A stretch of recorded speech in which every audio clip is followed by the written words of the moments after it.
जा रही है।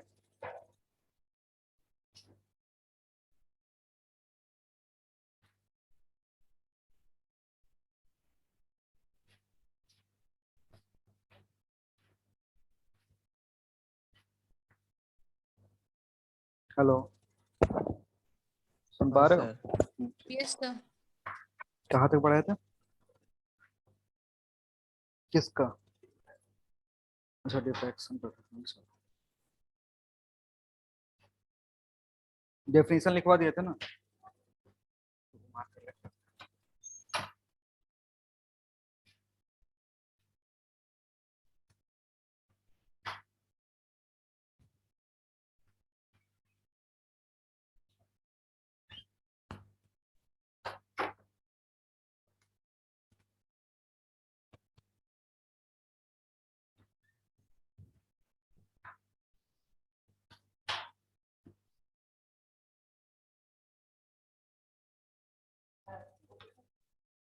क्या हो गया? चलो, अब जो भी डिफ्रैक्शन होता है इसका, इससे जो फॉर्मूला है वो भी बहुत आसान है। इसके दो टाइप डिस्कस करते हैं।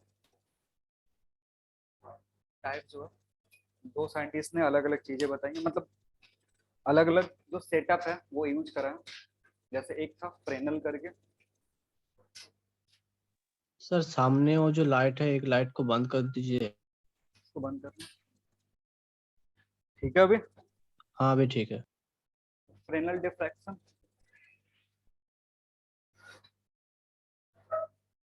और एक दूसरा है फ्रॉनहोफर।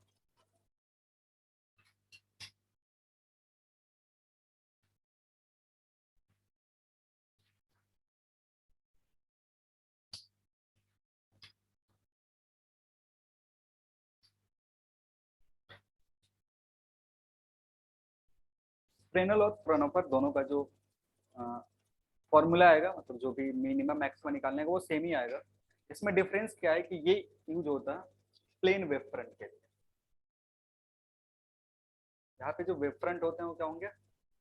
प्लेन होगा। प्लेन वेव फ्रंट कहने का मतलब है कि जो भी पार्टिकल, जो भी तुम्हारा सोर्स है, जो भी सोर्स है वो स्लिट से बहुत दूरी पे होगा।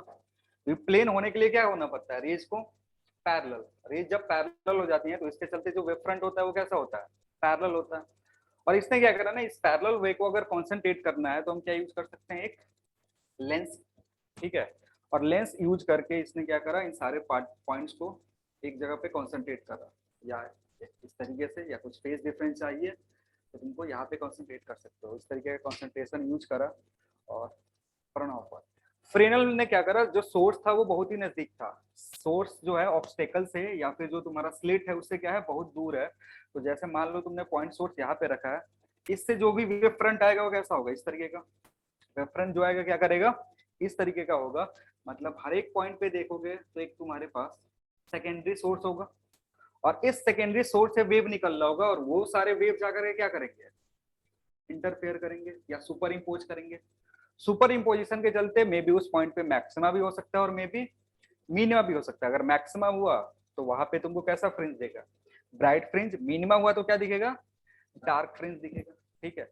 और डिफ्रैक्शन का जो बेसिक था वो समझा ही दिए थे कि शैडो वाले रीजन में भी लाइट क्या होता है? डिफ्रैक्ट होकर चला जाता है। मान लो यहाँ पे तुमने एक ऑब्स्टेकल रखा, ओपेक ऑब्स्टेकल है, ठीक है, और इधर से अगर लाइट फोकस कर रहे हो और इसके सामने कोई स्क्रीन रखा हुआ है, तो तुमको क्या पता चलेगा कि इसका जो रेडियस है वही रेडियस यहाँ पे बनना चाहिए।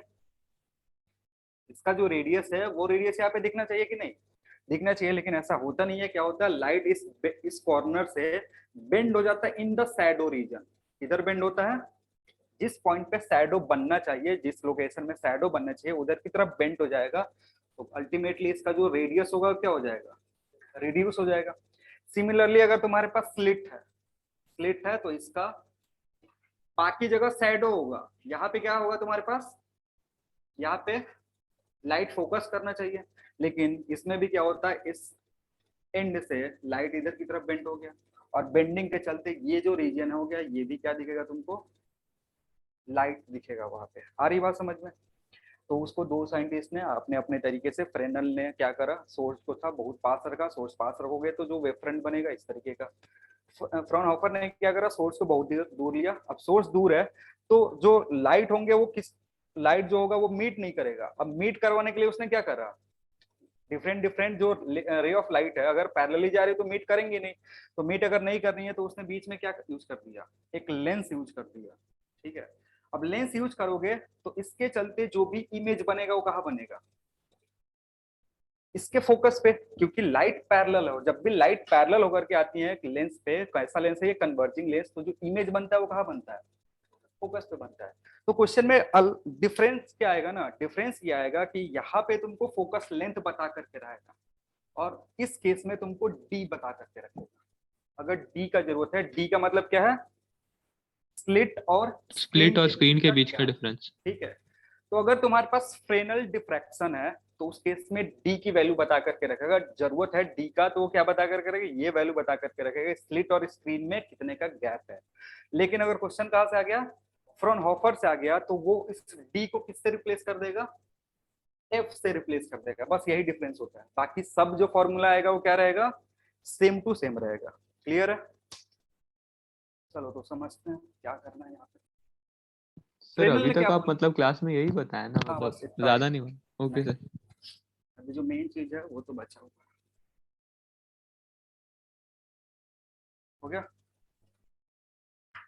अब फ्रेनल ने कुछ कुछ बातें बताई थी कि जो भी वेव फ्रंट आ रहा है, सिंगल वेव फ्रंट है, उसके हर एक पॉइंट सोर्स की तरह ये काम कर रहे हैं, तो क्या करो, डिवीजन कर दो।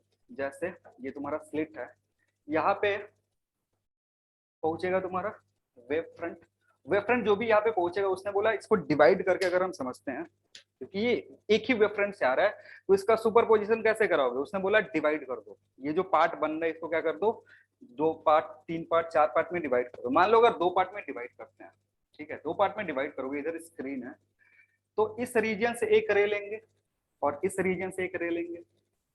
ठीक है, किसी पोजीशन पे उसको क्या करेंगे, इंटरफेयर कराओगे।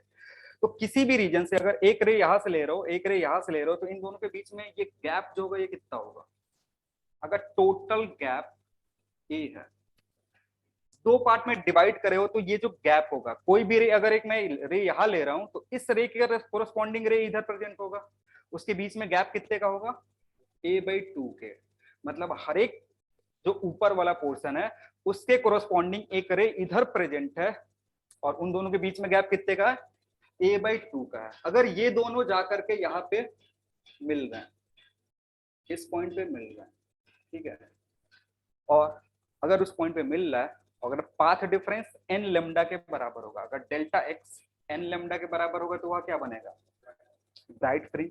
और अगर पाथ लेंथ डेल्टा x जो है कितने के बराबर है, n+1 λ/2 के बराबर है, तो वहां पे क्या बनेगा, हाँ 2n+, तो यहाँ पे क्या बन रहा होगा तुम्हारा, डार्क। ठीक है, अब देखो अगर ये स्लिट है तो स्लिट है तो हमें पता होगा कि ये जो रीजन है, ये जो रीजन है ये हर जगह क्या होगा, ब्राइट फ्रिंज बन रहा होगा। ये जो पूरा रीजन है इस पे क्या बनेगा, इतना तो हमें पता है ना कि यहाँ पे क्या बन रहा होगा, ब्राइट फ्रिंज बन रहा होगा, क्योंकि यहाँ से जब लाइट पास करवाओगे तो लाइट पूरा का पूरा यहाँ तक जाएगा।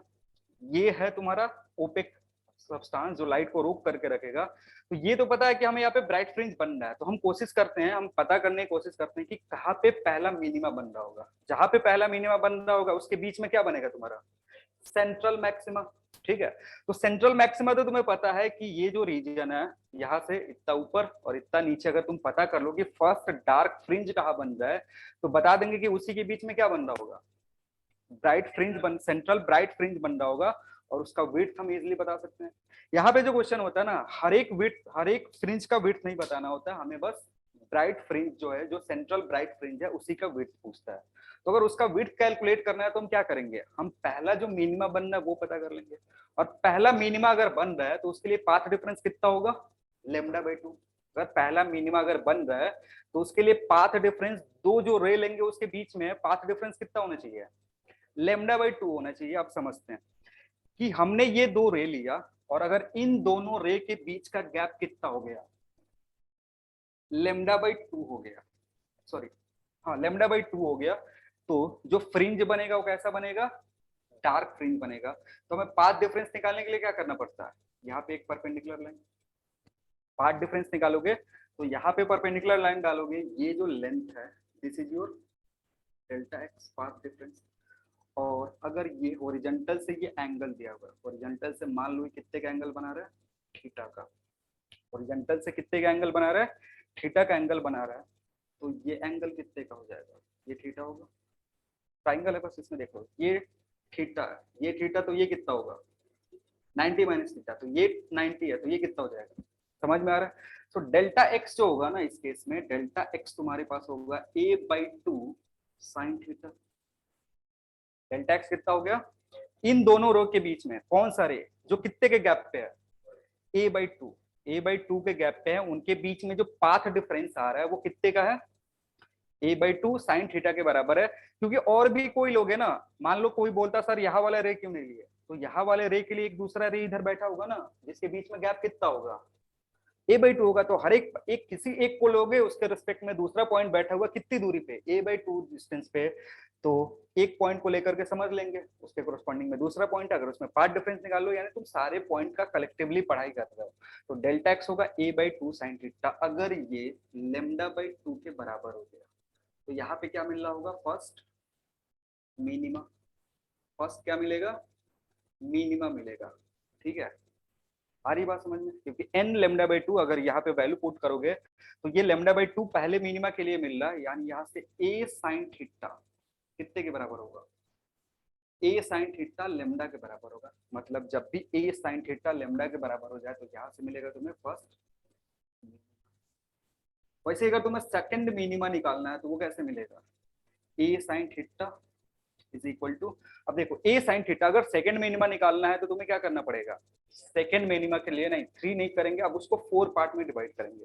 क्योंकि अगर 3 पार्ट में डिवाइड करते हैं, समझो 2 पार्ट में डिवाइड करा और हमने किसका कंक्लूजन निकाला, फर्स्ट मिनिमा का। 2 पार्ट में डिवाइड करके हमने कैलकुलेट करा फर्स्ट मिनिमा का कैलकुलेशन। अब हम क्या करते हैं, इसको 3 पार्ट में अगर डिवाइड करते हैं तो सोचना क्या होगा। 3 पार्ट में अगर इसको डिवाइड करोगे, इसको 3 पार्ट में डिवाइड कर रहे हैं, तो इसका गैप कितना होगा a/3, इसका भी गैप कितना होगा a/3, और इसका भी गैप कितना है सर माने 2 लैम्डा के इक्वल होगा तभी तो सेकंड मिनिमा आएगा, इसीलिए 4 पार्ट में करेंगे तो फिर हाँ, वो वो 2 समझ लैम्डा लेंगे, पहले डिवीजन वाला पार्ट थोड़ा सा समझ। फर्स्ट मिनिमा सबको समझ में आ गया ना। अब हम हाँ चलते हैं डिवीजन, नेक्स्ट डिवीजन करते हैं, जिसके चलते अब फर्स्ट मिनिमा पता चल गया, तो हमें पता चल गया तो इस चीज से क्या निकाल सकते हो, सेंट्रल मैक्सिमा का वेट निकाल सकते हो। फर्स्ट मिनिमा काम खत्म होगा। आप सोचते हैं कि मान लो अगर कोई पूछता कि फर्स्ट मैक्सिमा कहाँ बन रहा है, तो वो पता करना है। फिर तो उसके 2n लिए प्लस अपने 1। 3 पार्ट में डिवाइड कर, अब समझो यहाँ 3 पार्ट में डिवाइड जब कर रहे हो, अगेन यहाँ पे एक वेव, यहाँ से एक पार्ट रे निकल के आ सकता है, यहाँ से भी निकल के आ सकता है, यहाँ से भी निकल के आ सकता है, आएगा। अगर ये तीनों लाइट इस पॉइंट पे इंसिडेंट कर रहे हैं, समझना, अगर ये तीनों लाइट कहाँ इंसिडेंट कर रहे हैं, इस पॉइंट पे इंसिडेंट कर रहे हैं, और किसी भी दो के बीच में अगर पाथ डिफरेंस λ/2 के बराबर हो गया, यानी अपोजिट सेंस में हो गया, किसी भी दो के बीच में, इसके और इसके बीच में अगर पाथ डिफरेंस λ/2 का है, तो ये रे बचा रह जाएगा। और ये रे अगर बच गया तो यहाँ पे जाकर के वो मिनिमा प्रोड्यूस करेगा या मैक्सिमा प्रोड्यूस करेगा, यहाँ पे प्रोड्यूस करेगा मैक्सिमा। क्यों, क्योंकि ये जो दोनों रे है ना, ये एक दूसरे को खा गए। क्यों खा गए, क्योंकि उनके बीच का पाथ लेंथ कितना है, λ/2 है, और λ/2 अगर इनके बीच का पाथ लेंथ है ना, तो ये दोनों एक दूसरे लड़ाई करके मर जाएंगे, तो बचेगा कौन, ये वाला रे। और ये वाले रो को कैंसिल करने के लिए कोई है ही नहीं। अगर इस रे को कैंसिल करने के लिए कोई नहीं है, तो ये चुपचाप जाकर के यहाँ क्या बना देगा, मैक्सिमम बना देगा। मतलब अगर तुम्हारे पास, समझना, डेल्टा एक्स अगर तुम्हारे पास है a/3 साइन थीटा, और अगर इन दोनों के बीच का गैप है λ/2, दो रे ऐसा लिया जिनके बीच का गैप कितना है, पाथ डिफरेंस डेल्टा एक्स, क्योंकि वही सेम कंसेप्ट लगाएंगे, ये परपेंडिकुलर डिस्टेंस, ये डेल्टा एक्स कितने के बराबर होगा, a/3 साइन थीटा अगर λ/2 के बराबर है, तो यहां से तुम्हें क्या मिलेगा कि a साइन थीटा 3 λ/2। और अगर ये 3 λ/2 है ना, तो वहां पे मिनिमा बनेगा, मैक्सिमा बन रहा है, मैक्सिमा बन रहा है। क्यों, क्योंकि ये दो तो अपने को खत्म कर दिया एक दूसरे को, लेकिन ये वाला रे बचा है ना अभी। हर एक ऐसा रे के लिए एक इधर रिप्रेजेंट है और एक इधर भी रिप्रेजेंट है, अगर ये दोनों लड़के एक दूसरे को खत्म कर दिए तो ये तो बचा रह गया। और जब ये बचा रह गया तो इस पॉइंट पे क्या बनेगा, मैक्सिमम बनेगा। मतलब ये जो कंडीशन है, ये कौन सा कंडीशन है, फर्स्ट मैक्सिमा का कंडीशन है। ये किसका कंडीशन है, फर्स्ट मैक्सिमा। हाँ बोलो, सर दो रे मिलके खत्म हो गया, मतलब दो रे मिलके तो इंटेंसिटी बढ़ा देगा ना। वही तो मैं बोल रहा हूँ। अच्छा, हाँ तो मिनिमा का मतलब खत्म ही होता है। क्या मिनिमा का मतलब क्या समझते हो? सर इंटेंसिटी यहाँ पे सबसे कम होगा वो मिनिमा हुआ। क्या क्या क्या? तो ब्राइट और डार्क का मिश्रण क्या होता है? ब्राइट। अरे यार ब्राइट एंड डार्क का मत, यहाँ पे लाइट नहीं है, यहाँ पे मान लो कि इंटेंसिटी कम है। इंटेंसिटी कम मतलब अगर कॉम्बिनेशन हो रहा है, इंटेंसिटी कम मतलब यहाँ पे एक मैक्सिमा है जो सबसे चमकीला है, क्योंकि यहाँ पे लाइट पड़ रहा है। आप दूसरे वाले पॉइंट की बात करते हैं, दूसरे वाले पॉइंट पे दो वेव लाइट ऐसा आया जो इंटरफेरेंस कर रहा है, और कैसा इंटरफेरेंस कर रहा है? मिनिमा का। तो इंटेंसिटी घटेगा, घट रहा है ना। लेकिन एक जो तीसरा लाइट गया, इसको कैंसिल आउट करने के लिए कुछ नहीं है, तो ये इंटेंसिटी को क्या कर देगा? बढ़ा देगा। तो जब इंक्रीज कर रहा है तो यहाँ पे तुमको क्या मिल रहा है? Minima, maxima. लेकिन कौन सा मैक्सिमा मिलेगा? ये सेंट्रल मैक्सिमा है। इसके बाद जो मैक्सिमा मिल रहा है वो पहला मैक्सिमा मिल रहा है, तो इसलिए उसको क्या बोल रहे हैं? First maxima. मिनिमा क्यों नहीं बोल रहा है? क्योंकि जो भी मिनिमम वाला कंडीशन था ना, इन दो रे के बीच में था। ठीक, और इन दो रे के बीच में जब मैक्सिमा मिनिमा का कंडीशन है, तो ये थर्ड रे तो खाली बच गया ना, इसको कैंसिल आउट करने के लिए कोई है नहीं। तो इंटरफेरेंस जब करवाओगे या सुपर पोजिशन जब करवाओगे, तो ये दोनों एक आउट ऑफ फेज है, एक इधर डिस्प्लेसमेंट हो रहा है, एक का डिस्प्लेसमेंट इधर हो रहा है। अगर मान लो ये दोनों के चलते डिस्प्लेसमेंट, इसके चलते ए, इसके चलते ए, नेट एम्पलीट्यूड कितना हो जाएगा? जीरो। लेकिन ये तो बचा रह जाएगा ना, ये बचा रह गया। ये एम्पलीट्यूड अगर इधर दे दे या फिर इधर भी दे दे, तो जो इंटेंसिटी आएगा वो दिखेगा तुमको, it will B positive. Intensity दिखेगा ना। और अगर इंटेंसिटी दिख रहा है, तो अगर a/3 से कम का कोई डिवीजन, एक बार a/2 करा और a/2 में दो पाथ को देखा, तो वहां से हमें क्या मिल रहा है? मिनिमा मिल रहा है। क्योंकि जो भी तुम्हारा बंडल है, मतलब इस वेव का इस ये पार्ट का इस पार्ट का अगर बंडल लेकर के समझ रहे हैं, तो a/2 जब लिए थे तो उसके लिए मिनिमा का कंडीशन निकाले थे। वैसे ही नेक्स्ट पार्ट में डिवाइड करें कितने से? a/3 करके, और देख रहे हैं अब क्या हो रहा है। तो मिनिमा से चेक करा कि अगर किसी भी दो के बीच में वेवलेंथ का डिफरेंस कितने का है, वो जो भी पाथ डिफरेंस है अगर λ/2 का है, तो उनके बीच में अगर पाथ डिफरेंस निकाला a/3 sin थीटा, उसके लिए क्या मिल रहा है? तो जब भी ऑड डिवीजन करते हैं ना, जब भी तुम ऑड डिवीजन करोगे तो तुमको मिलेगा मैक्सिमा। क्योंकि ऑड डिवीजन में क्या होता है, मान लो इसको अभी कितने डिवीजन किया है? 3 डिवीजन था, एक डिवीजन और करोगे तो वो इवेंट डिवीजन होगा। अगर मान लो एक बार और डिवाइड कर दिए, तो ये a/4 ये भी a/4 और ये भी क्या होगा? a/4। अब देखो इसमें क्या होता है ना, अगर a/4 करोगे तो हर एक इसके लिए इधर एक पॉसिबल है, और इसके लिए कौन बैठा हुआ है? इधर। तो अगर ये दोनों मिनिमा कर रहे हैं ना, तो ये दोनों में मिलकर क्या करेंगे? मिनिमा ही करेंगे। और यहां से जो कंडीशन आता है वो किसका आता है? सेकंड मिनिमा का। फर्स्ट तो कैलकुलेट कर लिए ना, मतलब अगर 4 पार्ट में उसको डिवाइड कर रहे हो, तो 4 पार्ट में इस दोनों का पेयर लोगे। ये दोनों अगर इनके बीच का पाथ डिफरेंस λ/2 है, अगर इनके बीच का क्या है? पाथ डिफरेंस λ/2 है, तो यहाँ पे मिनिमा बनाएंगे। और ये भी जाकर के यहाँ क्या बनाएगा? मिनिमा बनाएगा। ये दो पेयर दोनों मिनिमा बता रहे हैं, और कोई रे बचा ही नहीं। कोई भी रे लोगे उसके सामने कोरस्पॉन्डिंग एक रिप्रेजेंट है जो जाकर के क्या कर देगा? कैंसिल आउट कर दे रहा है। तो यहाँ पे बनेगा मिनिमा। लेकिन उसको मिनिमा नहीं बोल सकते हैं, क्योंकि a/2 वाला रे पहले ही कंबाइन कर चुका है, तो एक मिनिमा बन चुका है, जिस मिनिमा को हम क्या बोल रहे थे? फर्स्ट। तो इसको क्या बोलेंगे? Second minima. वैसे अगर a/5 में डिवाइड कर रहे हो, अगर तुमने क्या कर दिया, एक और डिवीजन ले लिया, तो ये 5 हो गया। 5 वाले के साथ दिक्कत क्या होता है? दो पेयर अपने आप को कैंसिल कर देंगे, लेकिन एक ना एक कोई बचा रहेगा। जैसे ये वाला बच गया, ये ऊपर वाला ये इसको खा गया, ये इसको खा गया, लेकिन इसको खाने वाला कौन है? कोई नहीं। तो वो जाकर के उस पॉइंट पे फिर क्या बना देगा? मैक्सिमम बनाएगा। और मैक्सिमम में भी कौन सा मैक्सिमम? सेकंड मैक्सिमम बनाएगा। तो जब भी ये जो टर्म है, जैसे अगर तुमको चाहिए याद के, अब अगर 2 लेमडा आ गया तो क्या बनेगा तुम्हारा? Second minima. और 2 लेमडा आने के लिए डिवीजन कितना कर रहे हैं हम? a/4 कर रहे हैं, क्योंकि a/4 साइन थीटा अगर λ/2 के बराबर है, तो a साइन थीटा कितने के बराबर होगा? 2 लेमडा के बराबर। वैसे अगर 6 से डिवाइड करोगे a/6 साइन थीटा, और अगर ये λ/2 के बराबर है, तो a साइन थीटा कितने के बराबर होगा? 3 लेमडा के बराबर। मतलब जब भी अगर a sine theta n lambda के बराबर होगा, तो क्या बनेगा? nth मिनिमा बनेगा। ठीक है।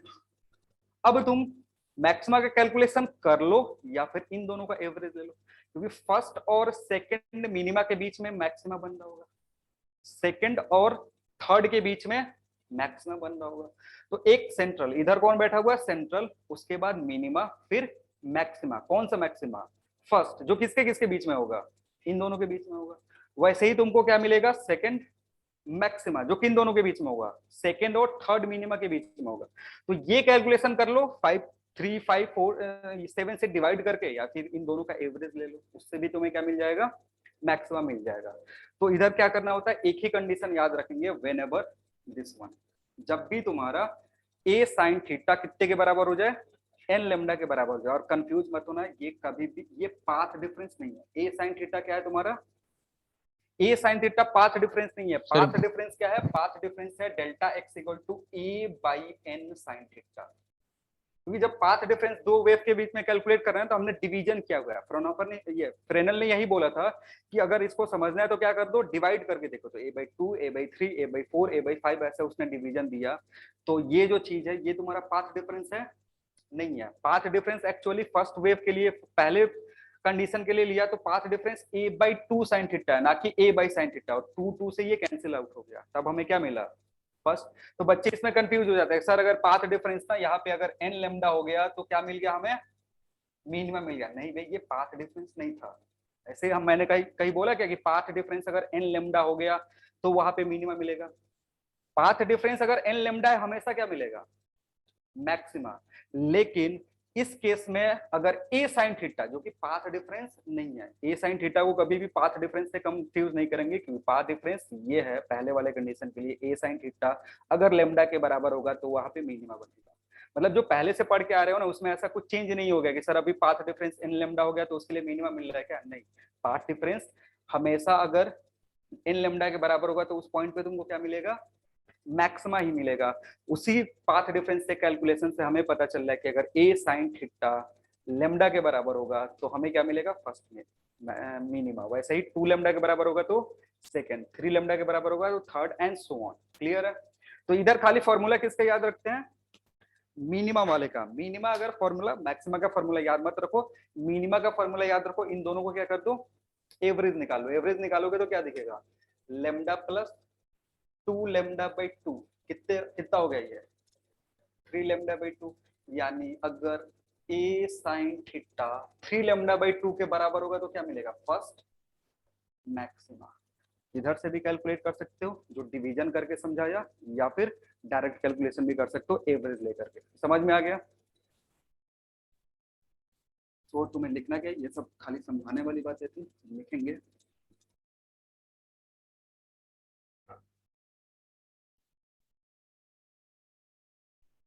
लिखना, in case of diffraction,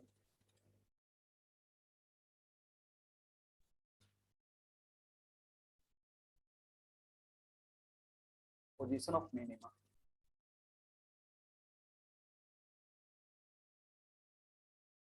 is given as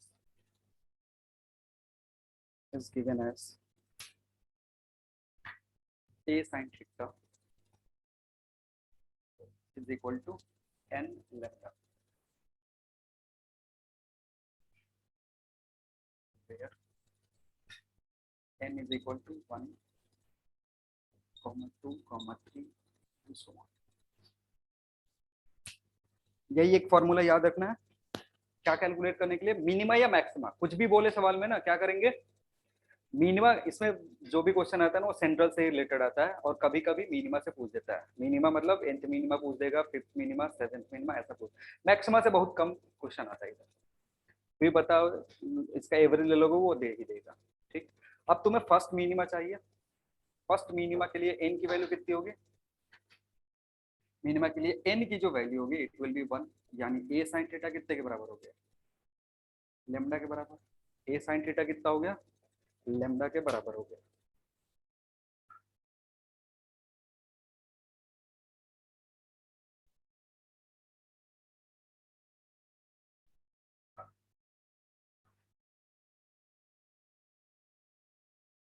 मतलब अगर दोनों में पाथ डिफरेंस कितने का हो, दोनों के बीच में अगर पाथ डिफरेंस लेमडा बाई 2 का हो तो फिर ऐसा दिखेगा, लेकिन ए साइन थीटा लेमडा होगा फर्स्ट मिनिमा। समझ में आ रहा है? अब अगर तुमने फर्स्ट मिनिमा कैलकुलेट कर लिया, समझो अगर ये स्क्रीन है, ये तुम्हारा क्या है, स्क्रीन है, इधर दिख रहा है फर्स्ट मिनिमा, सेंट्रल लाइन के रेस्पेक्ट में अगर ये डिस्टेंस y है, जैसे इधर ये स्लिट होगा तुम्हारा, और स्लिट के बीचों बीच पास करेगा एक लाइन, और इसको क्या बोलते हैं, सेंट्रल लाइन। उस सेंट्रल लाइन से y डिस्टेंस ऊपर कौन बैठा हुआ है, first minima. Similarly y distance नीचे कौन बैठा होगा, फर्स्ट मिनिमा नीचे की तरफ, तो ये भी तुम्हारा क्या है, फर्स्ट मिनिमा। ये डायग्राम ड्रॉ करना, यहां से हम कैलकुलेट करना चाहते हैं width of central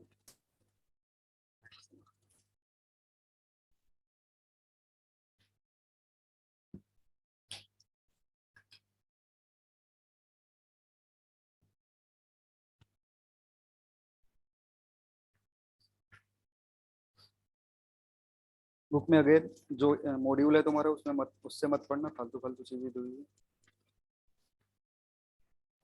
sir question में तो उसका कुछ कुछ मतलब करवाएंगे, अभी क्वेश्चन भी करवाएंगे, परेशान नहीं, मतलब जो मॉड्यूल में जो क्वेश्चन रहता है, जैसे वो एक्सरे वाला सर जो आप नहीं दिए थे ना, तो उसमें एक्सरे का भी कुछ क्वेश्चन था, मतलब बीच में मिक्स कर दिया था, तो उसके हाँ, कारण मॉड्यूल छोड़ करके दूसरा बुक से करना पड़ता है। मॉड्यूल क्यों छोड़ना, एक्सरे का सवाल छोड़ दो ना यार, आप पढ़ रहे हो हाँ सर, बोल रहे मतलब जैसे एक्सरसाइज 1 में तो सर पता चल जाता है, एक्सरसाइज 2 में तो मिक्स कर देता है क्वेश्चन, हो। थोड़ा मतलब तो पता नहीं कॉन्सेप्ट चलता। मिक्स हो जाता है। नहीं मतलब पता चलता है, बट आधा सॉल्व कर लिया तो पता चल रहा है कि नहीं, इसके आगे का तो मेरे को प्रोसीजर ही नहीं पता है, वैसे करके।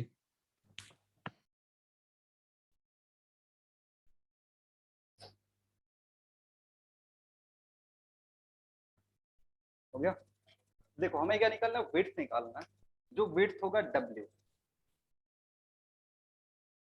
विड्थ जो W है वो कितने के बराबर होगा, W विल बी 2y। और अगर एक चीज देख रहे हो, ये एंगल अगर थीटा है, जो कि हमने ड्रॉ करा था डायग्राम, तो एक जो रे लिया था वो एंगल कितने का बना रहा था हॉरिजॉन्टल के साथ, थीटा। तो अगर थीटा है, ये डिस्टेंस तुम्हें दिया हुआ है, ये डिस्टेंस दिया हुआ है d, तो tan थीटा और sin थीटा दोनों क्या होंगे, बराबर होंगे, क्योंकि अगर थीटा जो है उसकी वैल्यू बहुत ही छोटी होती है, तो sin थीटा और tan थीटा क्या होता है, बराबर होता है। तो तुम्हें कैलकुलेट करना है y का, y कैलकुलेट करने के लिए अब तुमको d का पार्ट लेना पड़ेगा। मतलब अगर देखोगे यहाँ से जो भी डिस्टेंस है, थीटा अगर कैलकुलेट करते हो, sin थीटा, या पहले tan थीटा लिख लो, tan थीटा यहाँ पे किसके बराबर होगा, sin थीटा के होगा। क्यों लिख रहे हैं ऐसा, क्योंकि theta is very very small, जब भी साइन थीटा थीटा के बराबर होता है, और tan थीटा साइन थीटा या थीटा सब इक्वल हो जाते हैं। तो इस केस में अगर इसको लिखना चाहोगे तो क्या लिख सकते हो, y बाई डी। ठीक है, क्या लिख सकते हैं, y बाई डी लिख सकते हैं। और अगर y देखोगे तो y तुम्हारा है क्या, d साइन थीटा। y क्या है तुम्हारा, d साइन थीटा। और यहां से देखो साइन थीटा की वैल्यू कितने के बराबर है, lambda by A. So y जो होगा d लेमडा बाई ए। लेकिन ये विड्थ नहीं है, ये विड्थ का आधा है। सो w कितना हो जाएगा, 2d लेमडा बाई ए। ये क्या है तुम्हारा, विड्थ है। ये चीज क्या है तुम्हारा, विड्थ है, जो किस किस चीजों पे डिपेंड कर रहा है, जो डिपेंड कर रहा है d पे, वेवलेंथ पे, और ए क्या है तुम्हारा, ये है स्लिट का विड्थ। ठीक है, जो स्लिट है उसका विड्थ कितना है। सर और यहाँ पर जो ए आर वो मतलब वो डबल स्लिट एक्सपेरिमेंट में जो स्मॉल डी था वो सेम था क्या? सेम है, वही अच्छा, तो, तो वो वही फॉर्मूला याद कर लेंगे। वही फॉर्मूला इधर भी है, कुछ नया नहीं है यार। 2d लेमडा बाई ए। और ये जो विड्थ होता है, ये किसका विड्थ है, सेंट्रल मैक्सिमम का। उधर एक क्या कंडीशन था, उधर जितने भी फ्रिंज थे ना, सबका विड्थ क्या था, सेम था। लेकिन यहाँ पे ये हेडिंग ही देख लो क्या लिखा हुआ है, हेडिंग लिखा हुआ है विड्थ ऑफ सेंट्रल मैक्सिमम। मतलब ये फॉर्मूला किसके लिए है, सेंट्रल मैक्सिमम के लिए, और किसी के लिए यूज नहीं कर सकते हैं, क्योंकि ग्रेजुअली विड्थ घटते जाता है, बाकी का कैलकुलेट करना भी नहीं होता, बस तुम्हें से सेंट्रल का ही पूछेगा। तो या तो विड्थ पूछता है या कभी कभी एंगुलर विड्थ पूछता है। अब ये जो फॉर्मूला है ना, यही फॉर्मूला अगर तुम फ्रॉनहोफर में जाओगे, कहाँ जाओगे? फ्रॉनहोफर में अगर जा रहे हो तो नोट में लिख लेंगे फ्रॉनहोफर के लिए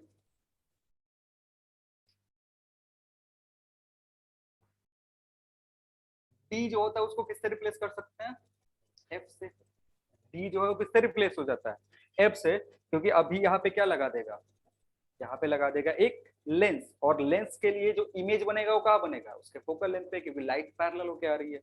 सो जो फॉर्मूला है W वो कितना हो जाता है? 2 लेम्डा F बाई ए। सारी बात समझ में? तो किसी किसी क्वेश्चन में डी देगा, डी मतलब फ्रेनल डिफ्रैक्शन की बात कर रहा है, किसी किसी क्वेश्चन में एफ दे देगा। तो अगर एफ दिया तो किसका बात कर रहा है? एफ देगा तो फिर बात करेगा फ्रॉनहोफर के लिए। और अगर तुमसे सवाल में एंगुलर विड्थ पूछ रहा है, एंगुलर विड्थ, तो डी दे ना दे, एफ दे ना दे, कोई फर्क नहीं पड़ता है, क्योंकि डिवाइड करोगे काम खत्म। एंगुलर विड्थ जो होगा beta, it will be 2 lambda by a, 2 lambda by a. ठीक है, बीटा कहने का मतलब 2 थीटा। बीटा क्या है? 2 थीटा। और बीटा 2 थीटा, तो उसको डी से कोई लेना देना है?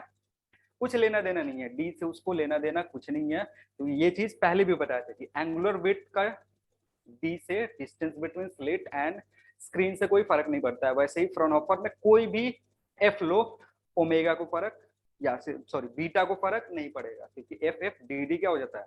कैंसिल आउट हो जाता है। तो angular width of again central maxima, central maxima के लिए।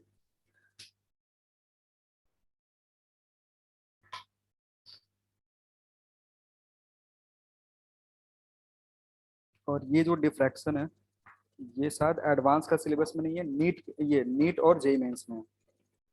हाँ सर, डिफ्रैक्शन पोलराइजेशन दोनों ही नहीं है एडवांस में।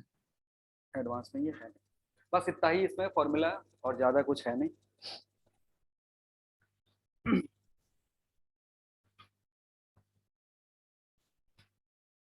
हो गया?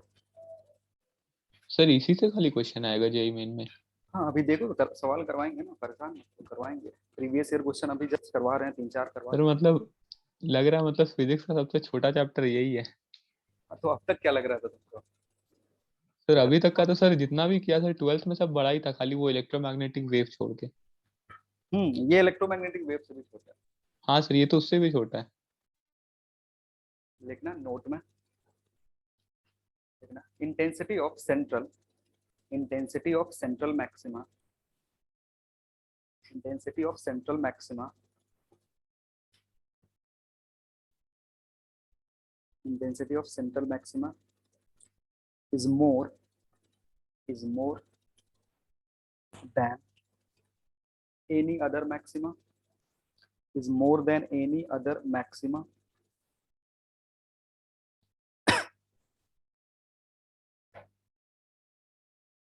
एक रिलेशन होता है, उस रिलेशन को यूज करके हम इंटेंसिटी कितना होगा बाकी सारे मैक्सिमा के लिए वो पता कर सकते हैं, वो कम ही होता है। जैसे अगर आई एम तुम्हारे पास इंटेंसिटी है मैक्सिमा का, ठीक है, तो एक फॉर्मूला होता है I is equal to sine alpha by alpha. ठीक है, इस फॉर्मूला को यूज करके हम इंटेंसिटी निकाल सकते हैं, जहां अल्फा जो होता है it is an lambda by something और साइन थीटा। ठीक है, इस तरीके का फॉर्मूला होता है, एक बार मैं देख ले रहा हूँ। एन लेमडा नहीं, एन ए बाई लेमडा। और ये जो फॉर्मूला है ना, इससे किसी भी मैक्सिमा का इंटेंसिटी निकाल सकते हो। बस तुम्हें एन की वैल्यू 1 पुट करोगे, एन 1 पुट करोगे तो अल्फा चेंज होगा, अल्फा कुछ आएगा ना, उस अल्फा को यहाँ पुट कर देंगे, अल्फा को नीचे पुट कर देंगे, इंटेंसिटी आएगा। मतलब I1 I2 I3 के लिए इस n का वेरिएशन करना होता है। अगेन ये फॉर्मूला रखने की जरूरत नहीं है। कभी कभी अगर पूछता है ना कि बता दो what is ratio of intensity of first maxima to central maxima, या फिर सेकंड टू सेंट्रल, या फिर थर्ड टू, तो उसके लिए रेशियो याद कर सकते हो, लिख लो। Intensity of, if intensity of first maxima is IM, intensity of first maxima is IM, intensity of first maxima is IM, then intensity of intensity of, तो इंटेंसिटी ऑफ फर्स्ट लिख दियो क्या, फर्स्ट में मत लिखना, सेंट्रल लिखना, intensity of central maxima is I am,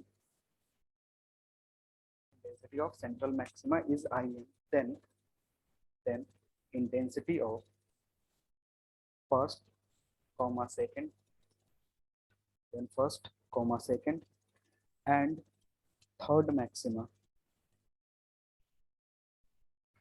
intensity of first comma second and third maxima is given as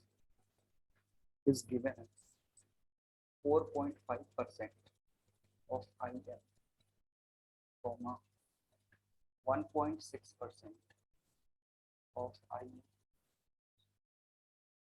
and last वाले के लिए होता है 0.8।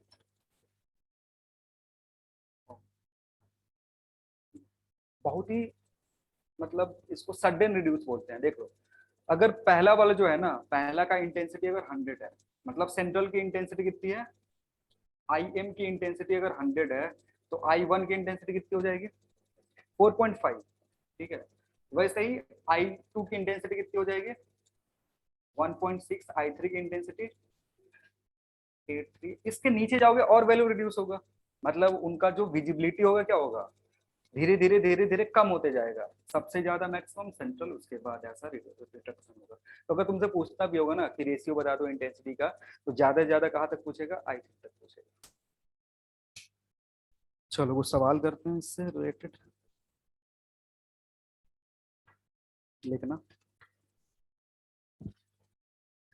लाइट ऑफ डिफ्रैक्शन का एक्चुअली मतलब क्या होता है, मतलब जैसे एक लाइट में पास कराया तो वहां पे मतलब उसके मतलब जो मतलब सेंटर में तो उसका इंटेंसिटी बहुत हाई होगा, उसके आसपास में जो स्प्रेड करता है वही डिफ्रैक्शन होता है ना।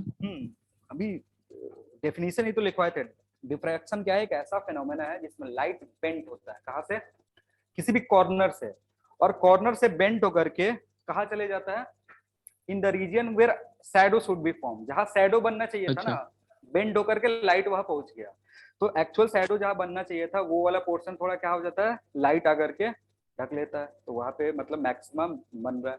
मैक्सिमम बनना है मतलब वहां की जो इंटेंसिटी है जीरो नहीं है, इंटेंसिटी क्या है, जहां पे शैडो बन रहा है, शैडो बनने का मतलब क्या है, वहां की इंटेंसिटी कितनी होगी, जीरो।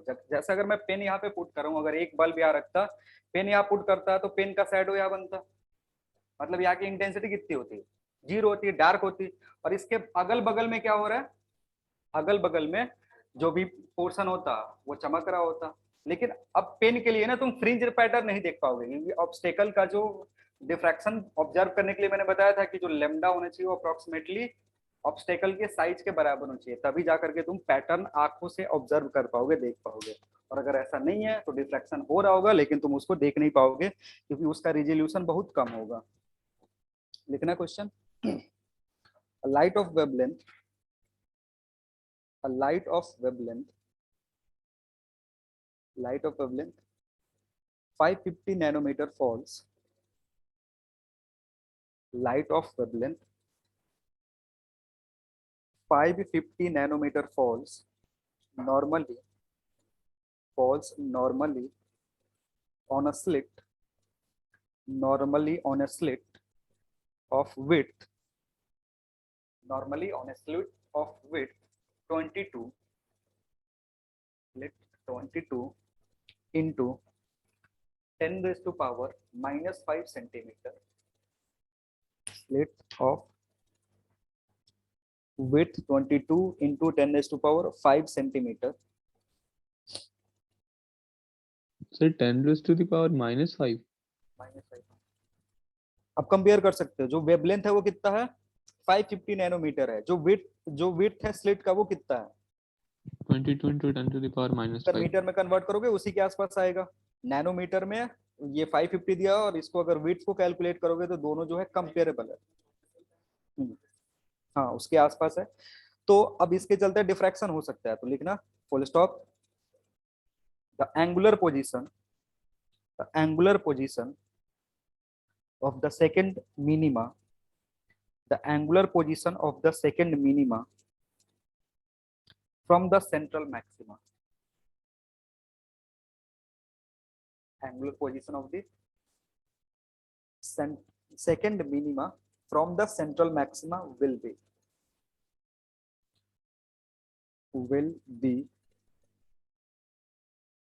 बस कैलकुलेट करना है कितना होगा।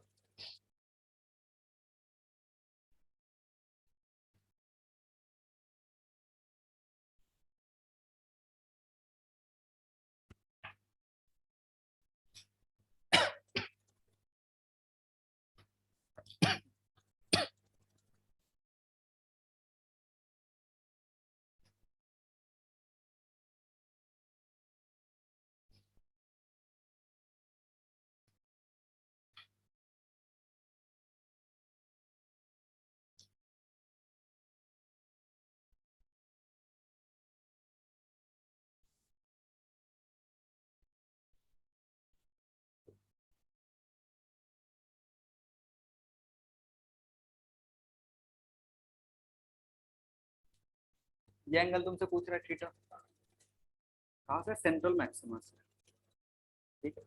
डी नहीं दिया हुआ इसलिए वो एंगुलर विड्थ पूछ रहा है, अगर डी दिया होता तो क्या पूछता? पोजीशन सर पूछता। एंगुलर विथ क्या बाकी 0.5 है? ऊपर या नीचे है, क्या बोल रहे हो? सर 0.5 है क्या एंगुलर विथ? 0.5 एंगुलर विड्थ 0.5 कैसे हो सकता है? तुम क्या कैलकुलेट कर रही है? सर 2 लैम्डा बाई ए वाला फॉर्मूला यूज हाँ, करेंगे ना। डिग्री में रेडियन होगा, डिग्री अच्छा में रेडियन में, अच्छा हाँ। ऐसा कुछ कैलकुलेट करेंगे ना। चलो अच्छा समझते अच्छा। हैं। इस केस में अगर सेकंड मिनिमा बनना है तो ए साइन थीटा जो होगा वो कितना होगा? ए साइन थीटा 2 लैम्डा के बराबर कितना है? 30 डिग्री। 30 डिग्री ऑप्शन है, 6 है।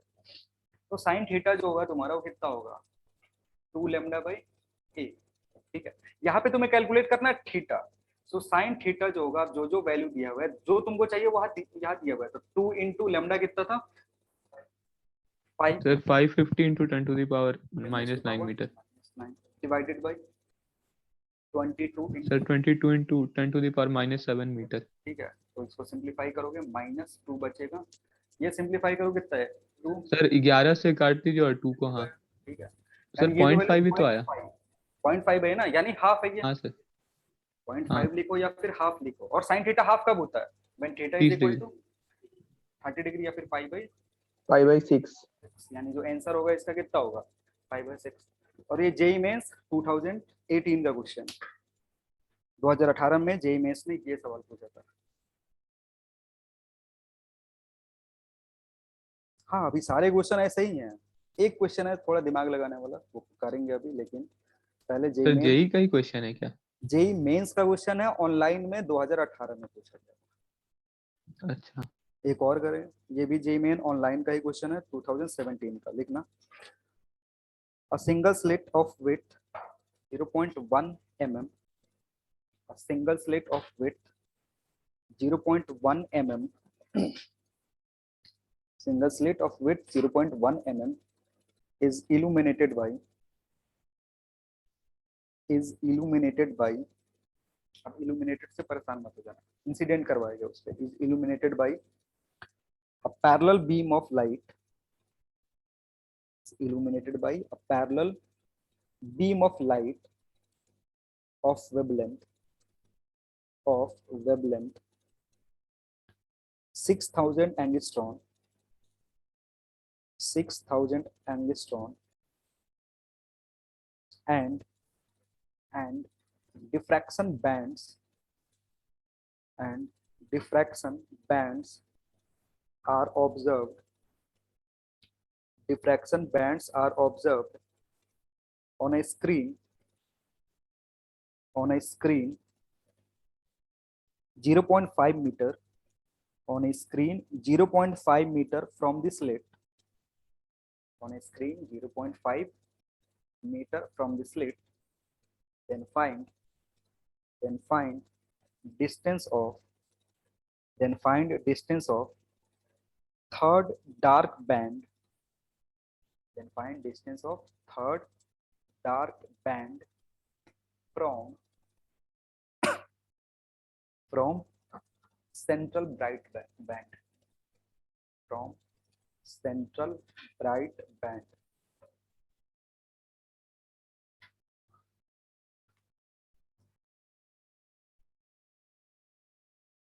सर कैपिटल डी 0.5 दिया हुआ है ना? Capital D 0.5।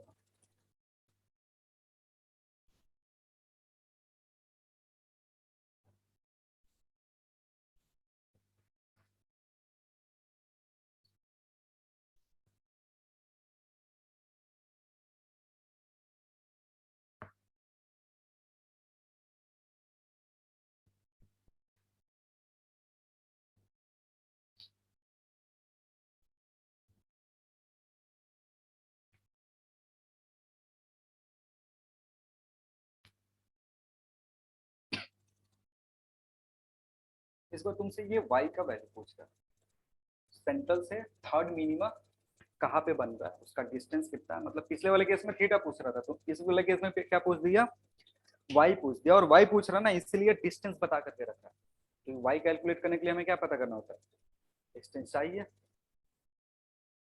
सो अगेन इस केस में a sin थीटा कितने के बराबर होगा, 3 लेम्डा के बराबर। a sin थीटा कितना होगा, 3 लेम्डा के बराबर होगा। और sin थीटा कितने के बराबर होगा, 3 लेम्डा बाई 9 इंटू 9। ठीक है, अब इसमें क्या कर दो, अब तुम्हें देखो ये वाला चीज दिया हुआ है, ये कितना दिया हुआ है 0.5। तो अभी बोलेगी इस केस में एंगल बहुत ही छोटा होता है, इसलिए साइन थीटा और थीटा क्या होगा, साइन थीटा और tan थीटा क्या होगा, tan थीटा इक्वल होगा। बराबर। तो tan थीटा कितने के बराबर हो जाएगा, so tan theta is equal to 3 lambda by 8। अब tan theta can be written as y divided by this one. So y divided by 0.5 बराबर होगा 3 into 6000 into 10 to power minus divided by 0.1 into 10 to power. Simplify करो, y की जो value है कितनी आएगी, 9n।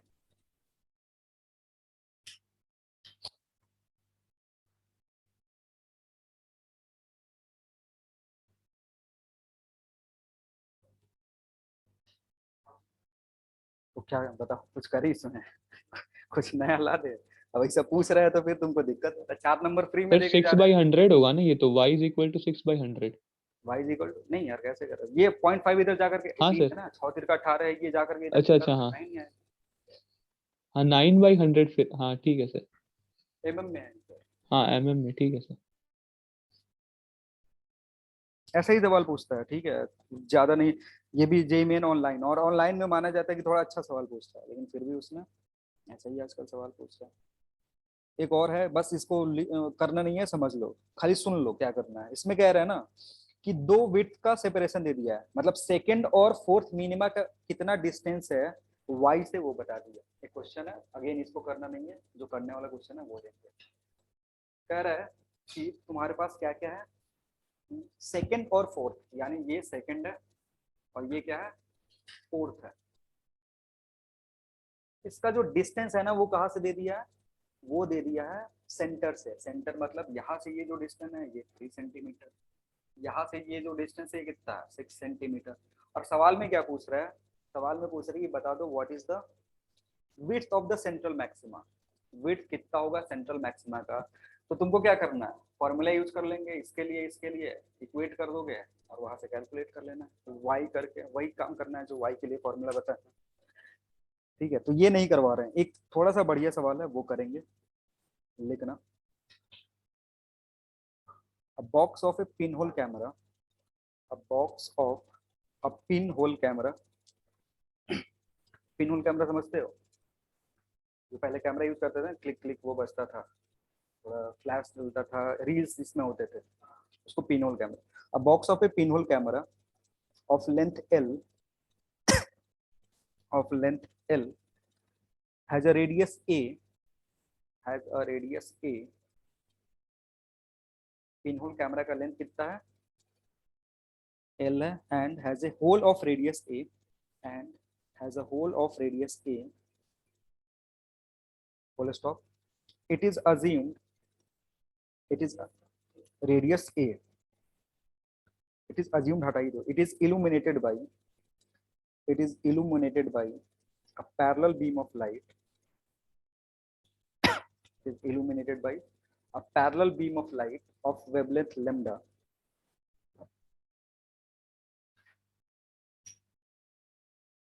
lambda,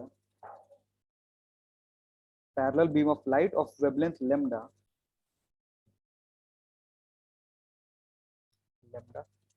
comma, the spread of the spot,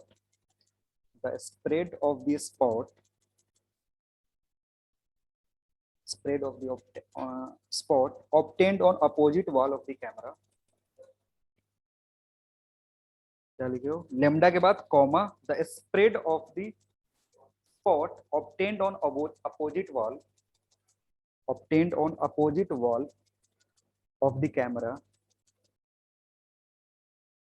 the camera is sum of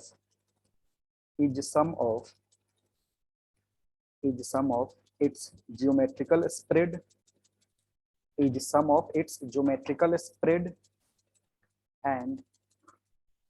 spread due to diffraction, is sum of geometrical spread and spread due to diffraction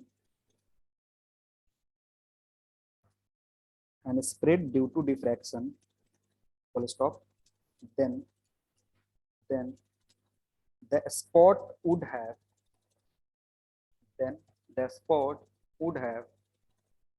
a minimum size of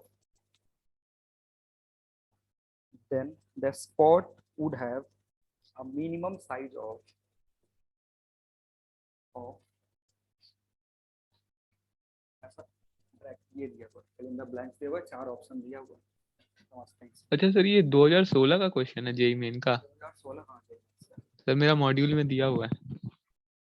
module से ही करवा रहे हैं सारे question, तो module में देगा ना। अच्छा हाँ सर। अब देखो समझते हैं इसमें क्या कर रहा है।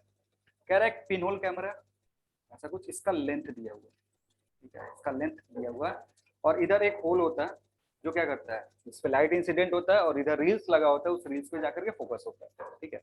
अब देखो यहाँ हो क्या रहा होगा कि लाइट जब पास करेगा, ये इसका ज्योमेट्रिकल सेट ये बनेगा, इसका ज्योमेट्रिकल स्प्रेड के चलते इधर स्पॉट बन रहा होगा अपोजिट वाल पे, क्योंकि इधर से तुम लाइट इंसिडेंट करोगे, साथ ही साथ क्या हो रहा होगा, स्प्रेडिंग हो रहा होगा, और ये जो स्प्रेडिंग होगा किसके चलते होगा, डिफ्रैक्शन की, मतलब एक्चुअल साइड जो बनेगा ना ये बनेगा। तो तुमसे पूछ रहा है कि बताओ इसका ये जो साइज है या रेडियस, एक बार चेक कर लें, तो रेडियस ही पूछ रहे हैं ना क्वेश्चन में। What is the minimum size पूछ रहा है, नहीं टोटल पूछ रहा है, ये टोटल तुमसे पूछ रहा है कि ये कितना होगा रिलेटेड टू बी, इसका रेडियस दिया हुआ है तुमको। अब समझो जो डिफ्रैक्शन होगा, मिनिमम साइज कहने का मतलब क्या है, वो इनडायरेक्टली तुमसे पूछ रहा है साइज ऑफ सेंट्रल मैक्सिमा, क्योंकि जो मिनिमम साइज होगा ना उसके जस्ट ऊपर क्या बन रहा होगा, फर्स्ट मिनिमा के बाद बनेगा फर्स्ट मैक्सिमा, यानी ये जो फर्स्ट मिनिमा बन रहा है ना, इसके बीच में जो भी फर्स्ट मिनिमा और फर्स्ट मिनिमा के बीच में जो गैप होगा वही सबसे छोटा वाला साइज है, उससे छोटा पॉसिबल नहीं है, ठीक है। तो तुमसे इनडायरेक्टली इसमें पूछ रहा था कि ये जो विड्थ है ये बता दो। सारी बात समझ में। अब क्या क्या गिवन है तुमको, ये एल गिवन है, ये जो है इसका रेडियस तुमको गिवन है, तो ये 2r हो जाएगा, 2a हो जाएगा। अब इस डायग्राम को मैं थोड़ा बड़ा कर रहा हूँ, अगर कैलकुलेशन करोगे,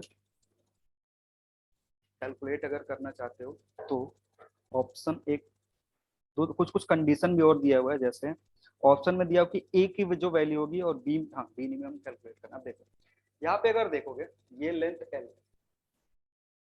और इसके कोरस्पॉन्डिंग ये एंगल क्या होगा, थीटा, और इसके लिए यहाँ पे क्या बनना चाहिए, फर्स्ट मिनिमा बनना चाहिए।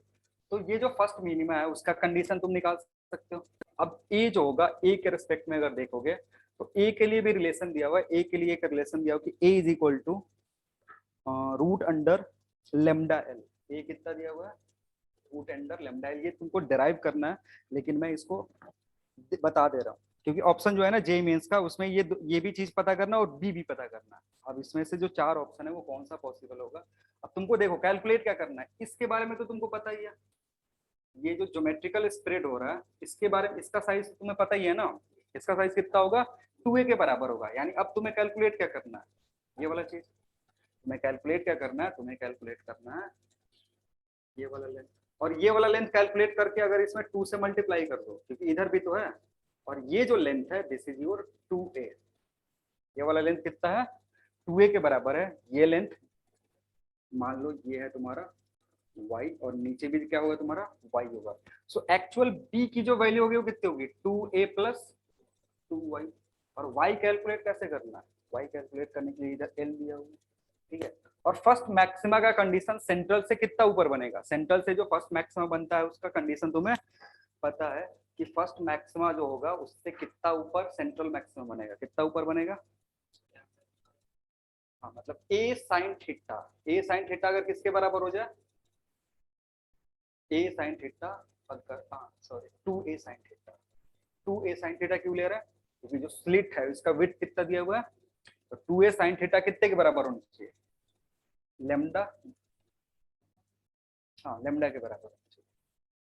2a साइन थीटा लेमडा के बराबर, क्योंकि a साइन थीटा जब लेमडा के बराबर था तो स्लिट का विड्थ कितना था, a था। यहाँ पे स्लिट का विड्थ कितना है 2a दिया हुआ है, तो यहाँ से साइन थीटा आ जाएगा, sine theta will be lambda by 2a। Sign theta अगर लेमडा बाई 2a है तो ये लेंथ तुमको दिया हुआ है, तो ये y कितना हो जाएगा, y by l is equal to lambda by 2a। So y will be what, lambda by 2a, ठीक है। अब इसी को क्या कर दो 2 से मल्टीप्लाई कर दो, तो इसको क्या कर दो 2 से मल्टीप्लाई कर दो। समझो एक चीज और कर सकते हो कि ये तुम्हारा विड्थ है, अब ये जो y है ना सेंट्रल मैक्स, सेंट्रल लाइन से कैलकुलेट करा गया है, ये y कहाँ से कैलकुलेट करा गया है, सेंट्रल लाइन से, यानी ये जो पूरा लेंथ है ये ही तुमने कैलकुलेट कर लिया। पूरा लेंथ कितने का है, ये है लेमडा एल बाई 2a। अब इसमें जस्ट 2 से तुमको मल्टीप्लाई करना है विड्थ निकालने के लिए। अब ये वाला भूल ही जाओ, ये क्यों भूल जा रहा है, क्योंकि हमने पहले क्या से सोचा था कि ये 2 है तो ये वाला गैप निकाल लेंगे, लेकिन वो निकालने की अब जरूरत नहीं है क्योंकि हमने सीधे कहाँ से निकाल लिया, सेंट्रल लाइन से ही निकाल लिया। तो इसमें अगर विड्थ w चाहिए तुमको तो 2 इंटू वाई कर दो, it will be what, lambda l by 2, 2 cancel out हो जाएगा लेमडा। और अगर a की वैल्यू कितना दी हुई है, ये दिया हुआ है, तो पुट करोगे तो उसका कोरस्पॉन्डिंग आंसर आ जाएगा तुम्हारा।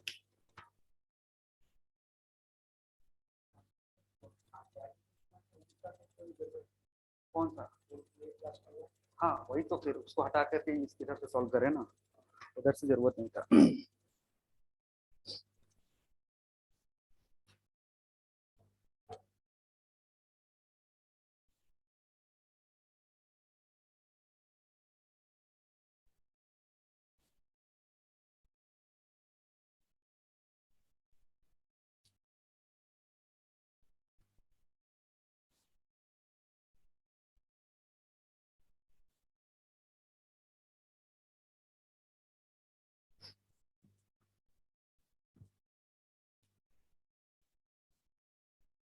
सर वो लैम्डा एल बाई ए में अगर root under lambda by L डालेंगे तो फिर तो रूट लैम्डा बाई एल ही बचेगा।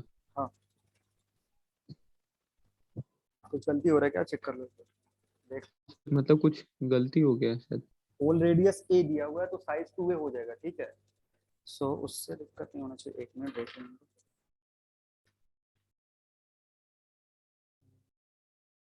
ये ऑप्शन जो है ना उसमें वो पुट कर रहे हैं तो उस तरीके का ऑप्शन है नहीं, एक बार कैलकुलेशन चेक कर लेना। फर्स्ट मिनिमा का ही पूछना, फर्स्ट मिनिमा का कंडीशन निकालना है, ठीक है। और द स्पॉट विद है मिनिमा साइज, ठीक है। लेमडा एल बाई 2 है, वाई जो कैलकुलेट करें वो ठीक कैलकुलेट करें ना। मान लो अगर ए था तो ए पुट करते तो यहाँ पे जो विड्थ है 2a का है तो 2a पुट करें, लेमडा ठीक है, साइन थीटा कितना आ गया लेमडा बाई 2a आ गया, वाई कैलकुलेट करोगे वाई बाई एल, तो tan theta Y by L ठीक तो है, लेमडा में 2a नीचे आ रहा है, तो जो वैल्यू है वो कितना आएगा 2 से मल्टीप्लाई करोगे तो lambda by lambda l by a, ठीक है। लेकिन ऐसा कोई ऑप्शन नहीं दिख रहा, यानी कुछ गलत है। आंसर जो है इसका रूट अंडर 4 लेमडा एल आना चाहिए। सर वो ए का वैल्यू सर कैसे आया था सर। ए का वैल्यू ए दिया हुआ है ना, रेडियस दिया हुआ है अच्छा होल का, तो जो स्लिट का विड्थ होगा वो कितना हो जाएगा, वो हो जाएगा 2a। या तो हम लोग कुछ कंफ्यूजन कर रहे हैं ये मिनिमम साइज समझने में, minimum size, minimum size radius, ये तो नहीं पूछ रहा ना इसका रेडियस, थोड़ा सा कंफ्यूजिंग है ये सवाल।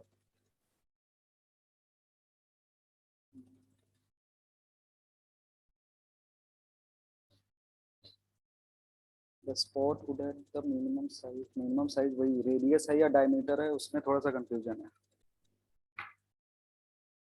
क्योंकि अगर रेडियस होगा तो फिर कितना होगा।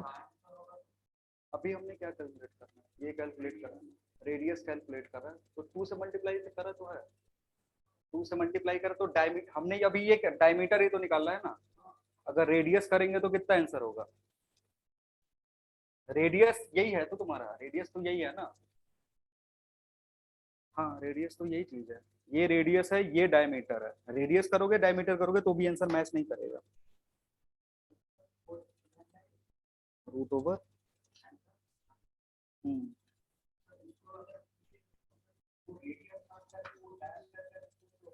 इसको,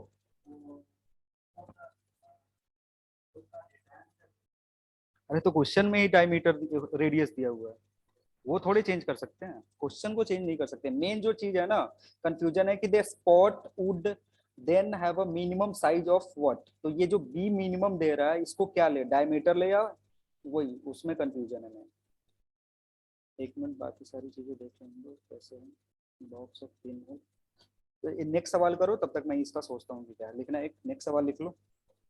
अ linear aperture, a linear aperture whose width is a linear aperture whose width is 0.02 centimeter, a linear aperture whose width is 0.02 centimeter, 0.02 centimeter, placed immediately in front of a placed immediately in front of a lens, placed immediately in front of a lens,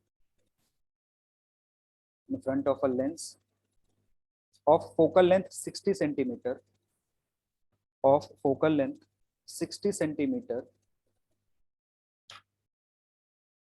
full stop. The aperture is illuminated, the aperture is illuminated normally, the aperture is illuminated normally by a parallel beam of light, by a parallel beam of light, parallel beam of light of wavelength, of wavelength,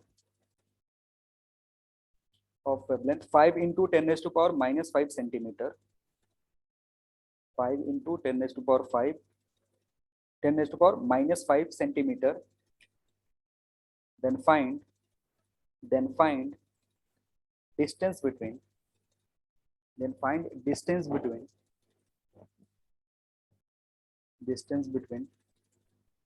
first dark band, first dark band from the center of screen, and find distance of, sorry, then find distance of first dark band with center of screen 60 centimeter.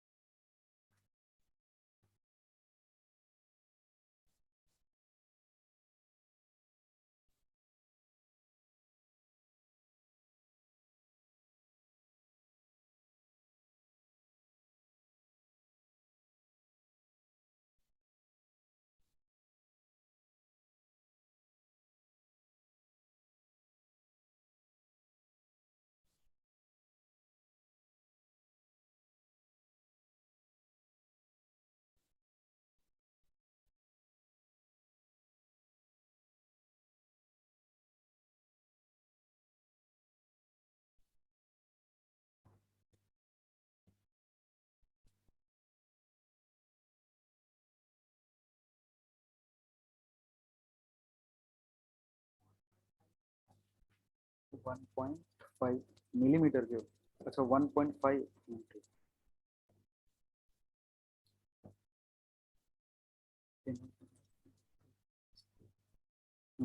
Sir 0.15 centimetre. ये भी NEET में पूछा गया सवाल है। कब पूछा था? 2016 में।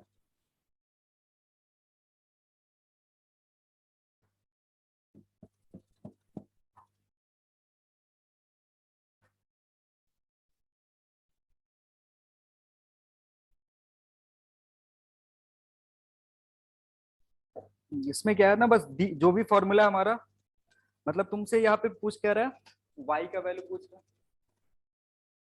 ये वैल्यू पूछ रहा है y, और यहाँ पे क्या बनना, फर्स्ट मिनिमम बनना है। तो उसके लिए तो again direct formula a sin theta कितने के बराबर होगा, a sin थीटा है तुम्हारे पास लैम्डा के बराबर, तो sin थीटा कितने के बराबर हो जाएगा, और इसको tan थीटा लिखोगे तो y बाई, अब d की जगह क्या रखेंगे, f रखेंगे, तो लैम्डा बाई a, y कितना हो जाएगा, लैम्डा f बाई, इसमें जो जो वैल्यू दिया पुट कर देंगे।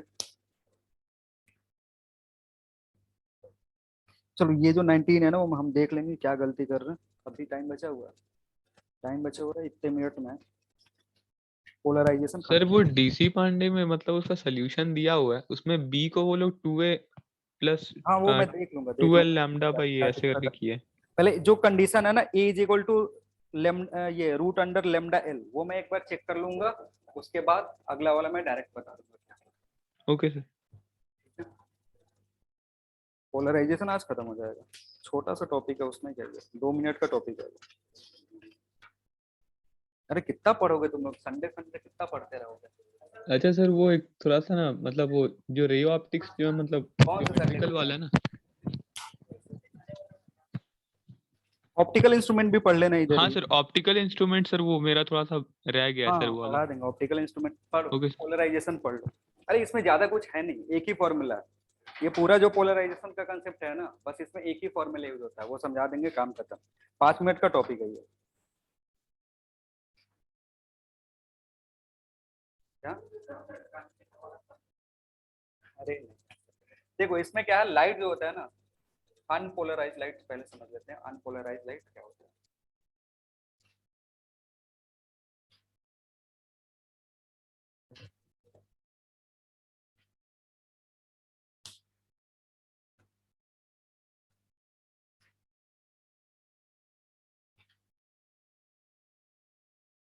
सोर्स जो होते हैं, सोर्स के अंदर क्या होगा, एक्साइटेड एटम्स होंगे, और एटम जो जब भी ग्राउंड स्टेट में जा रहा होगा एनर्जी रिलीज करेगा, और अगर एनर्जी विजिबल लाइट में है, विजिबल रेंज में है, तो वो लाइट तुमको दिखता है। अब समझो कि ये जो लाइट होता है इलेक्ट्रोमैग्नेटिक वेव है, और इलेक्ट्रोमैग्नेटिक वेव ऐसे प्रोपेगेट करता है कि अगर ये वेलोसिटी की डायरेक्शन है तो इसके परपेंडिकुलर क्या होगा, इलेक्ट्रिक फील्ड, और उसके परपेंडिकुलर मैग्नेटिक फील्ड।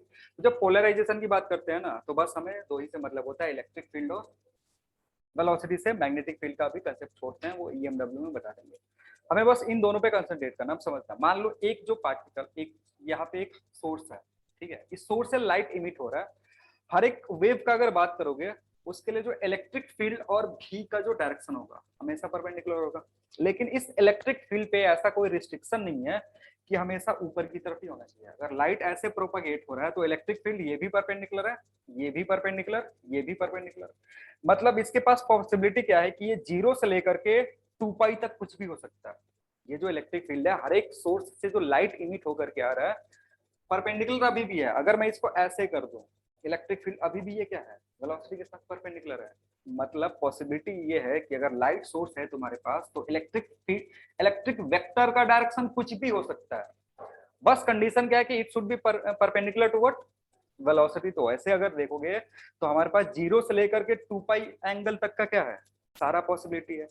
वैसे लाइट जिसपे इलेक्ट्रिक फील्ड वेक्टर पे कोई रिस्ट्रिक्शन नहीं है, वो जिधर मन उस डायरेक्शन में हो सकता है, और बस कंडीशन क्या होनी चाहिए, वेलोसिटी के परपेंडिकुलर। वैसे लाइट को हम क्या बोलते हैं, अनपोलराइज बोलते हैं। अनपोलराइज लाइट मतलब इलेक्ट्रिक फील्ड पे कोई रिस्ट्रिक्शन नहीं, उसका डायरेक्शन कुछ भी पॉसिबल है, कुछ भी हो सकता है, ठीक है। वैसे लाइट को अनपोलराइज। अब एक और कंडीशन आता है जिसको बोलते हैं plane polarise light. Plane polarise light, plane polarise light में क्या होता है कि अब जो इलेक्ट्रिक फील्ड का डायरेक्शन है उसको हम कन्फाइन कर देते हैं in a given direction. Plane polarise कहने का मतलब है जैसे ये प्लेन है, इस बोर्ड के प्लेन में अगर देखोगे ना, तो कितने वेक्टर है, ये जो इसको क्या बोलेंगे, एक्स वाई प्लेन। ये जो प्लेन है इसको क्या बोल रहे हैं, एक्स वाई प्लेन। एक्स के तरफ क्या है तुम्हारा, वेलोसिटी, वाई की तरफ क्या है, इलेक्ट्रिक फील्ड। जितने भी इलेक्ट्रिक फील्ड अगर किसी भी वेव के लिए देख रहे हो, किसी भी वेव के लिए अगर पकड़ करके देख रहे हो, तो वेलोसिटी का डायरेक्शन ये, इलेक्ट्रिक फील्ड इधर ऊपर की तरफ या फिर नीचे की तरफ। अगर इस टाइप का लाइट तुमको मिल रहा है तो उसको बोलते हैं क्या, प्लेन पोलराइज लाइट। मतलब जो भी इलेक्ट्रिक फील्ड, पहले हमारे पास क्या कंडीशन था कि ये 0 से लेकर के 2 पाई कुछ भी हो सकता है, तो वैसे लाइट को क्या बोलेंगे, अनपोलराइज। लेकिन इसके पास ऐसा कंडीशन नहीं है। ये जो लाइट है ना, it must be in which plane, E versus V plane. ऐसा एक प्लेन बनना चाहिए कि इस प्लेन से बाहर नहीं हो सकता। प्लेन के पास देखोगे तो इलेक्ट्रिक फील्ड के पास कितना डायरेक्शन पॉसिबल है, या तो ऊपर की तरफ या फिर नीचे की तरफ। मतलब जितने भी पार्टिकल होंगे वो कैसे वाइब्रेट कर रहे होंगे, इस तरीके से। लेकिन यहाँ पे कुछ भी पॉसिबल था, इस तरीके का टेढ़ा मेढ़ा कुछ भी पॉसिबल था। तो ऐसे प्लेन, उसे लाइट को क्या बोलेंगे, प्लेन पोलराइज लाइट। तो नॉर्मली अगर किसी सोर्स से देखोगे, नॉर्मली अगर किसी भी सोर्स से हम देखते हैं तो वहां से जो लाइट निकलता है वो कैसा होता है, अनपोलराइज होता है।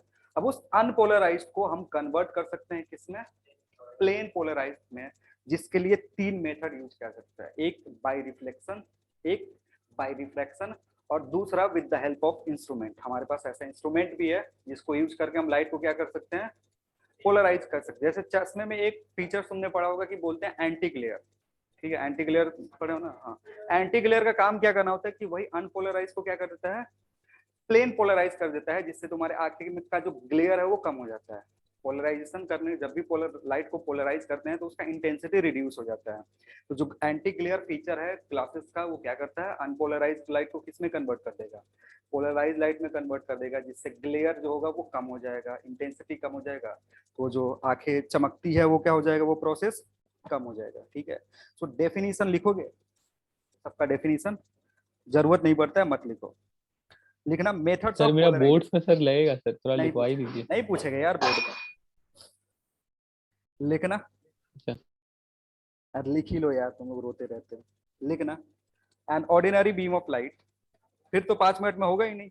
एन, अच्छा लिख लो डेफिनेशन, तब लिख लो जो इसका मेन चीज है वो तब नेक्स्ट क्लास में होगा। लिखना, an ordinary beam of light, हाँ unpolarise, an ordinary beam of light, an ordinary beam of light consists of a large number of waves, a large number of waves emitted by atoms or molecules, atoms or molecules of the light source, full stop. Each atom produces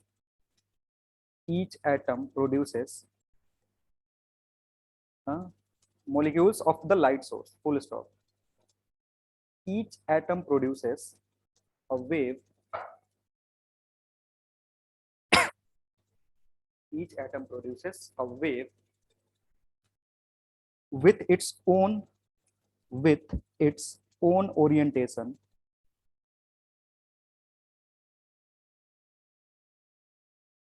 with its own orientation of electric field, ऐसे vector sign लगा देना, of electric field, full stop. Since all directions, since all directions are equally probable, since all directions are equally probable,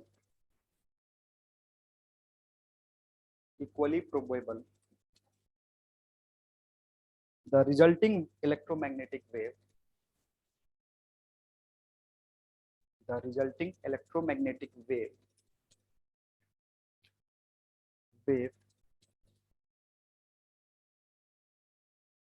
is the resulting electromagnetic wave is a superposition, electromagnetic wave is superposition of these waves, it's superposition of these wave Superposition of these wave, full stop. This wave is called unpolarized light. Superposition of these waves, full stop. These waves are called polarized light. Sorry, unpolarized light. हाँ हाँ, definition ही है, वैसे ही पूरा explain कर दिया। अब ऐसा ही दिया हुआ है, एक लाइन में तो हम बताए थे तुमको, अब तुमको डेफिनेशन अलग से लिखना था, खुद से बना सकते थे। जो मैंने बताया था वो किताब वाला थोड़े बताया था। हाँ, अब ये बोल रहा है बोर्ड में देना है सर, तो बोर्ड वाले किताब वाले मेरा डेफिनेशन वो काट के 0 नंबर दे देंगे।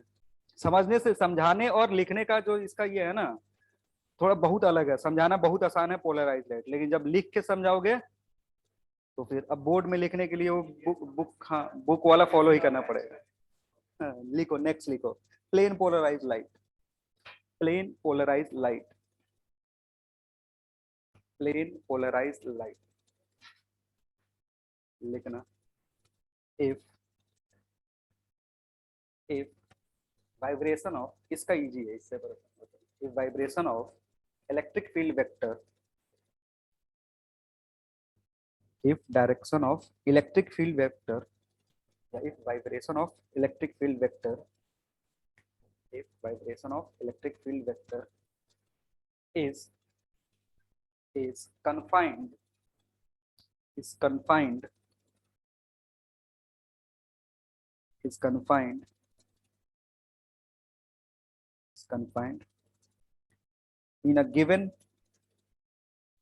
direction only, is confined in a given direction only, in a given direction only, direction only, the light is said to be, the light is said to be, the light is said to be plane polarized light, is said to be plane polarized light, plane polarized light, full stop. And the plane which contain, and the plane which contain direction of velocity, the plane which contain direction of velocity and direction of electric field vector, direction of velocity and direction of electric field vector is called plane of polarization. It's called plane of polarization. और polarisation जो है ये भी एक proof है wave nature of light का। Wave nature अगर light के पास नहीं होता तो फिर पोलराइजेशन की जरूरत नहीं पड़ती। ठीक है, तो ये एक जरूरत है। एक और टर्म होता है जिसको पार्शियली पोलराइज भी बोलते हैं। ठीक है, जैसे ये प्लेन पोलराइज हो गया, उस तरीके का एक तुम्हें क्या दिखेगा, पार्शियली पोलराइज भी दिखेगा। पार्शियली पोलराइज में क्या होगा ना कि एक से ज्यादा डायरेक्शन पॉसिबल है, मतलब बहुत सारे पॉसिबल नहीं है, एक से ज्यादा। जैसे ये डायरेक्शन था तुम्हारे पास, ये V है, इलेक्ट्रिक फील्ड सारे कैसे हैं, इस तरीके से ऊपर या नीचे ऐसे वाइब्रेट कर रहे हैं, लेकिन इनमें से कोई एक ऐसा है जो इधर ऐसे वाइब्रेट करता है। मतलब अगर 10 इस प्लेन में वाइब्रेट कर रहे हैं तो एक कहाँ चला गया, इस प्लेन के बाहर चला गया, तो वैसे वाले को क्या बोलेंगे, पार्शियली पोलराइज बोलेंगे। ठीक है, तो पार्शियली पोलराइज, अगर अब इसका डेफिनेशन नहीं लिखेंगे, बस समझ लो पार्शियली पोलराइज मतलब पोलराइज का छोटा भाई।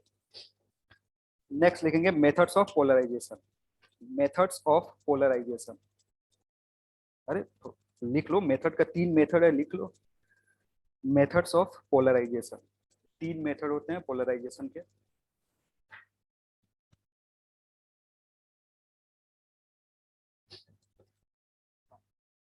पहला वाले में लिखना बाय रिफ्लेक्शन,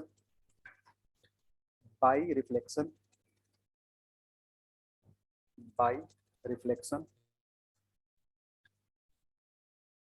ब्रैकेट में लिख लेना इसके सामने ब्रीस्टर्स लॉ, ब्रीस्टर्स।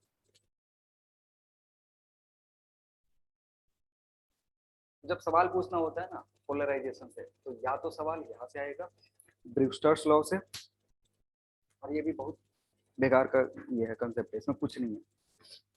Brewster's law. दूसरा आप लिखना, नंबर 2 में लिखना बाय रिफ्रैक्शन, रिफ्लेक्शन खत्म हो गया, बाय रिफ्रैक्शन, बाय रिफ्रैक्शन।